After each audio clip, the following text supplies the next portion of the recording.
Hello everyone. अभी UK का जो इन्फ्लेशन है वो हमारा काफ़ी ऊपर जा रहा है। जो रिटेल प्राइस इंडेक्स है, अगर रिटेल प्राइस इंडेक्स अगर बढ़ता है तो उसके साथ फिर कोर इन्फ्लेशन भी बढ़ेगी। जब रिटेलर्स ही सामान जो उनको महंगा पड़ेगा तो आगे वो हमें भी इफ़ेक्ट करेगा। तो अभी यूके का अभी डाटा आया है तो हम इस पे थोड़ा नज़र डालेंगे कि जो ये डाटा आ रहा है 12.2 का अभी दर्ज हुआ है। आज ही रिलीज़ हुआ है, तो लास्ट टाइम जो 12.2 था वो था समवेयर अराउंड, अगर देख सकते हैं हम, लगभग 1981 के अंदर। तो 1981 के अंदर जो है हम इतना पीछे जा चुके हैं, महँगाई इतनी बढ़ चुकी है कि जो 90s के अंदर जो बॉर्न हुए थे उन्होंने कभी इतना महँगाई देखा ही नहीं है। तो लाइक हम यहाँ पर ये अनुमान लगा सकते हैं कि जो हमारी अगली जनरेशन है, जो 90s के, जो हम यहाँ पर कह सकते हैं 90s की जो जनरेशन है, तो उन्होंने इतनी महँगाई के जो दर हैं इतने ऊपर नहीं कभी देखे। तो उन ये बहुत ही चिंता वाली एक बात लग रही है यहाँ पर कि हम देखते हैं इन्फ्लेशन अब बढ़ती ही जा रही है। तो वहीं पर अगर हम देखते हैं इससे हम ग्लोबल मार्केट्स के ऊपर क्या इफ़ेक्ट पड़ेगा। अभी हम यूएस की ही बात करेंगे, जैसे कि आप देख सकते हैं यहाँ पर कुछ, ये क्या है यहाँ पर, जो ये ब्लैक लाइन है डाउ जोन एवरेज की है, डाउ जोन इंडस्ट्रियल एवरेज का। तो वहीं पर ये जो हमारा ग्रीन लाइन है, ग्रीन लाइन चल रही है 10 ईयर जो हमारे यील्ड होते हैं। वहीं पर यहाँ जो रेड लाइन है वो 3 मंथ यील्ड। तो हम थोड़ा इसको समझना चाहते हैं कि जब जब ये जो चार्ट है ऐसा जो यील्ड्स मैचिंग होती है तो उसमें मार्केट्स के अंदर क्या दिखाई देता है, क्या हो सकता है। हम थोड़ा लॉन्ग टर्म प्रोस्पेक्ट देख सकते हैं। ज़रूरी नहीं है कि हम यही कह सकते हैं कि एग्जैक्ट होगा, बट हाँ, अगर हिस्ट्री दोबारा रिपीट होती है तो यही चीज़ें दोबारा हो सकती हैं। तो हम थोड़ा यहाँ देखेंगे कि जैसे-जैसे ये जो 3 मंथ्स का जो है हमारा यील्ड है, जो उसने 10 ईयर का यील्ड है उसको क्रॉस किया, तो उसके बाद जब ये यील्ड गिरावट में आया, तो उसके बाद स्टॉक मार्केट्स के अंदर एक क्रैश हमें यहाँ पर गिरावट दिखाई दी थी। तो यहाँ एक बार इसने गिरावट दर्ज की जो कि अपने रेजिस्टेंस से दोनों ही गिर गए थे 2000 के अंदर। वहीं पर अगर हम 2008 की बात करते हैं, एक वहीं पर सेम सिनेरियो दोबारा फिर हुआ था।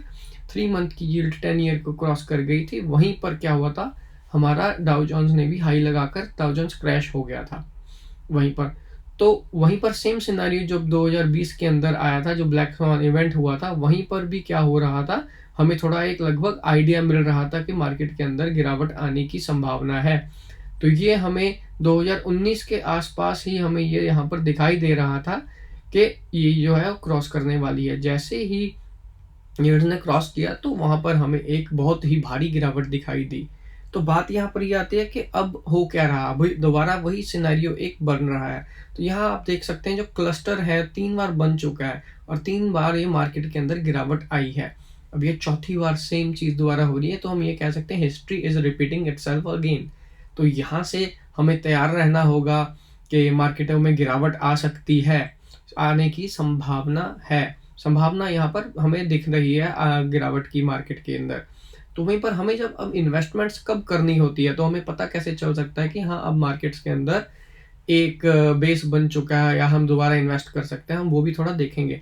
तो यहाँ इसका रेजिस्टेंस है, यहाँ इसका सपोर्ट हमें ये दिखाई दे रहा है। जो हमारी यील्ड्स हैं, जो ये 10 ईयर यील्ड की बात कर रहे हैं हम, ग्रीन वाली। तो अगर हम इसको ऐसे देखते हैं तो यहाँ पर हमें एक बेस दिखाई दे रहा है। तो आप ये देख सकते हैं यहाँ पर बिल्कुल एक रेजिस्टेंस और सपोर्ट और रेजिस्टेंस का एक यहाँ पर हमें दिखाई दे रही है चीज़।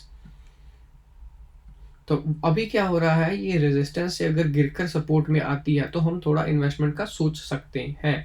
क्यों? क्योंकि यहाँ पर क्या होगा, जो 3 मंथ्स का जो डाटा है हमारे पास, तो उसके अंदर काफ़ी गैप अगर आ जाए तो मनी जो है, मनी इज़ ईज़िंग, इसको हम बोलेंगे money is easing in the market. तो जब गैप आता है तो हमने ये देखना है मार्केट्स के अंदर होता क्या है। जैसे ही मार्केट्स के अंदर इन यील्ड के अंदर गैप आया है तो मार्केट का हुआ क्या, मार्केट हमेशा, यहाँ आप देख सकते हैं गिरावट के बाद गैप आ गया तो ये मार्केट वापस ऊपर चली गई। दोबारा फिर ये काफ़ी टाइम, यहाँ पर हम कह रहे हैं 2009 से लेकर 2016 तक काफ़ी फ्लैट रही थी।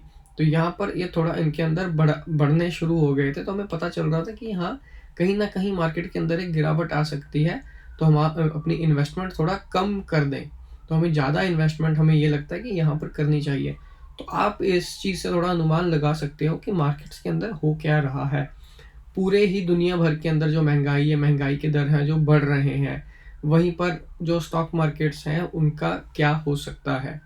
तो ये एक छोटी-सी वीडियो है, आशा करते हैं ये आपको थोड़ा मार्केट का व्यू है थोड़ा समझाए कि मार्केट के अंदर क्या होगा। हम बात इसलिए कर रहे हैं डाउ जोन्स की क्योंकि ये चीज़ें ग्लोबल मार्केट को इफ़ेक्ट करती हैं, क्योंकि जो यूएस है वो वर्ल्ड की सबसे नंबर 1 इकोनॉमी है।